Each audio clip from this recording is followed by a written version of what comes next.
Over the past couple of years, life has gotten to be so much busier. At the same time, the gaming landscape has changed dramatically. With live service games being the new cash cow for companies, they seem to have left the single player gaming experience behind. That, in combination with live service games feeling like they require you to put in hours equivalent to that of a part time job just to keep up with everyone else, I decided to experience the joy that comes with revisiting some of my childhood favorite franchises to help spice things up. However, I wanted to achieve something I'd never done as a kid. One, finish all of the games, and if I was really feeling up to it, I would 100% all of these games. If you somehow missed the thumbnail and title of this video, I started with the Legend of Spyro franchise. This franchise may not have the same popularity as, say, the original Spyro games, Crash Bandicoot, or Sly Cooper, but I think it deserves just as much respect as any other legendary classic. I say that because I remember playing this back around when it originally came out, but I also would go back and play the first game in the series every couple of years to beat it again. Honestly, it's kind of ironic that this franchise, out of all of them, is the one that flew under the radar and got overshadowed by its more colorful predecessor, especially given the epic theme and its fire-breathing purple dragon protagonist who's literally prophesized to be a world-saving legend. Now, regardless of its niche nature and seemingly elusive popularity, compared to the original trilogy, what about the difficulty of the games? I mean, surely a franchise that started out as a collectathon wouldn't be that hard, right? Rip.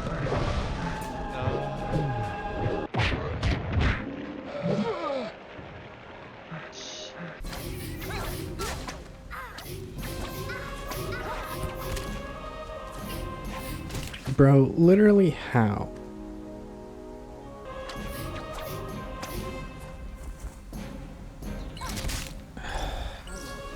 Like I'm going to do with all games in this series, I recorded and noted down every death I experienced in my journey to 1, complete, and 2, 100% all of these games. And at the end of it all, we'll compare which game had the highest number of deaths, or falls to one's doom, if you will, and using that, we'll be able to rank each game from easiest to hardest. With that being said, let's glide our way back to 2006, where we are reintroduced to the new action-oriented Purple Dragon, with The Legend of Spyro: A New Beginning. Since this is a full reboot of the Spyro series, it's hands down the simplest to 100%.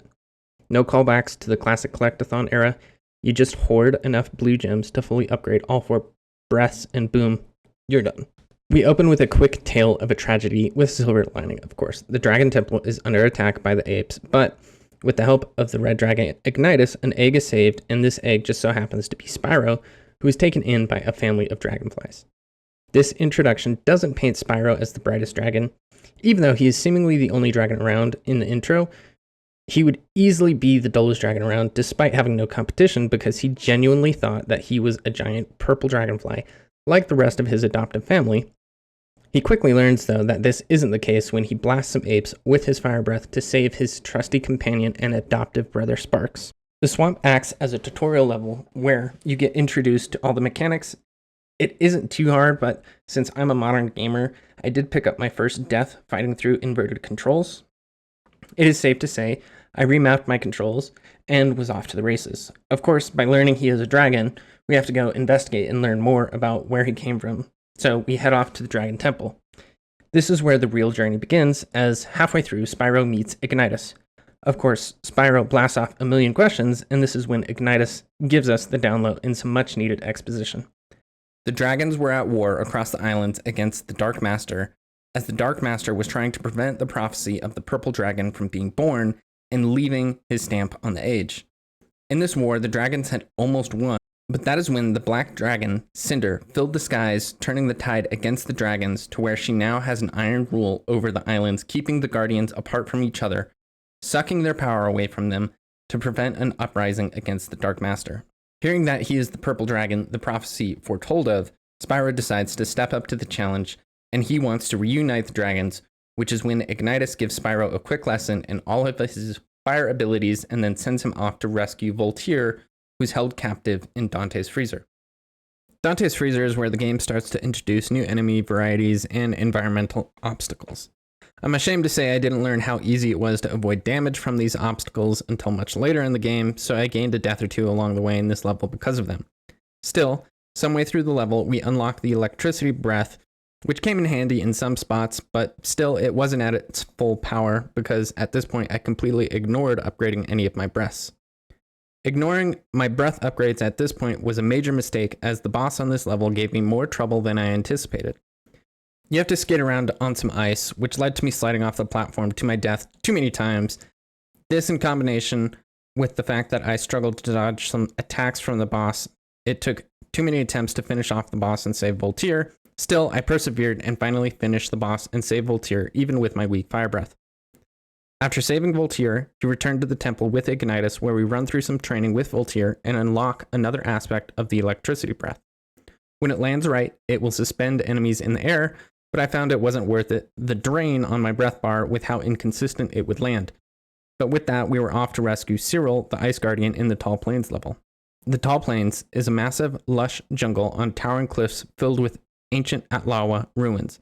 This level introduces some new enemy types, but they are easily stun-locked with some fire breath, which I had fully upgraded at this point.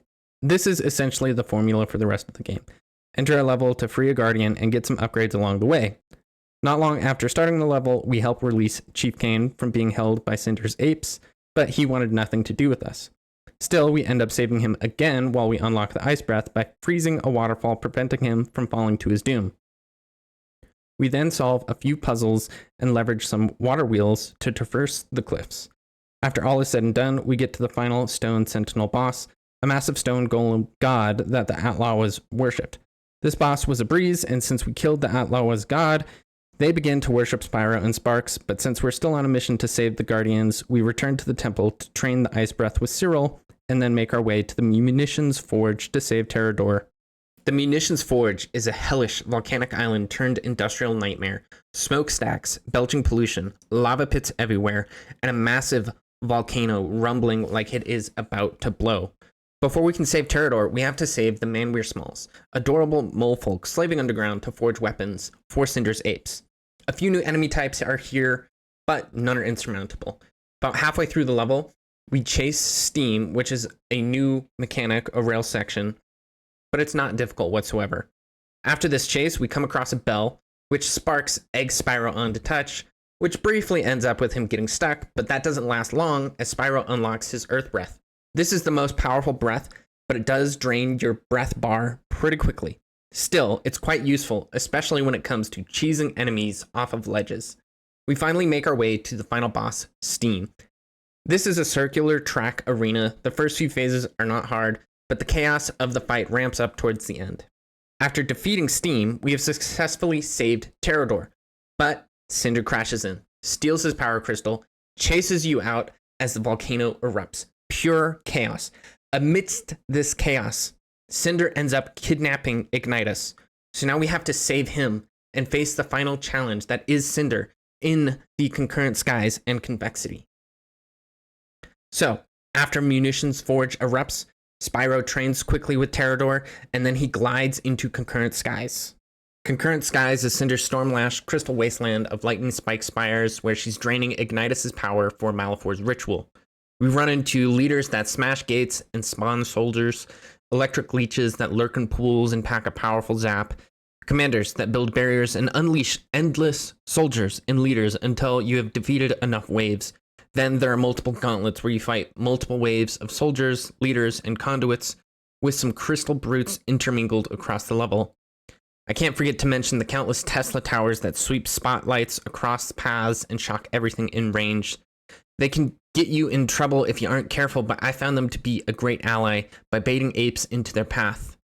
This all leads to the Electric King, a zappy reskin of Dante's Ice King. Same attack pattern here, we already mastered it, so not much of a battle. Finally, we make it to the top of the tower, the summit. At the summit, Cinder bursts in, one of the tougher bosses of this game, given her attack patterns, but after a few tries, I was triumphant. But that's not all she wrote. She snatches Ignitus's crystal and tears open the convexity void. As we rescue Ignitus, he reveals she's Spyro's corrupted broodmate, and that we need to stop her from releasing Malefor from his prison, so we end up flying straight into the convexity to prevent calamity. Convexity is an iridescent void with floating platforms, jellyfish schools, and whale silhouettes drifting by. To get to Cinder, we have to chain together some glides over bottomless gaps. I remember back when I was younger, this platforming felt damn near impossible, but this time around, it was mostly a breeze. But there was one close call with the jellyfish. Still, after finally making it to the altar, we take on Cinder for the final boss of the game. Since I just fought her and I had the strategy down, it wasn't long until she was defeated. As she is defeated, her power fades, and Spyro realizes she truly is just like him, so he decides not to let the manipulation of Malefor prevent her from redemption, and he saves her from being sucked into the vortex to Malefor's prison. Having successfully won the day, this brings the first entry of the Legend of Spyro series to an end. So, with the game complete, what did my death count look like? My first death was in the swamp fighting inverted controls, as I had mentioned, but the rest of the level was a breeze, so no more deaths here. Same goes for the level flying to Dante's Freezer, but my streak of no deaths came to a quick end in Dante's Freezer. I had a total of 18 deaths, 5 of which came from the boss, 2 coming from stupid obstacle deaths, and the remaining 11 simply coming from being overwhelmed by a large number of enemies and mismanaging my health and breath. Next came the tall plains. My deaths on this level came down dramatically due to my upgraded breaths, so I only had a total of 4, 2 of which came from falling to my doom, and the other 2 were in a long gauntlet of fighting where I ran out of breath. The Munitions Forge was a harder level than the tall plains, so I racked up 7 deaths here, but only 1 of those was actually from the boss. Concurrent Skies was about as hard as the Forge. I died from enemies 3 times, a wild fall out of nowhere, and then twice to Cinder. But that death to Cinder was my last death of the game, so after about 5 hours and 40 minutes, I had 100% of the game, with a grand total of 36 deaths, half of which came from Dante's Freezer. And honestly, I thought I would have less deaths in this, being it's a game targeted towards kids, but who knew? Anyways, the real question is, how does this measure up against the rest of the trilogy? Subscribe to the channel and like the video so you can tune back in next week where I take on Spyro the Eternal Knight.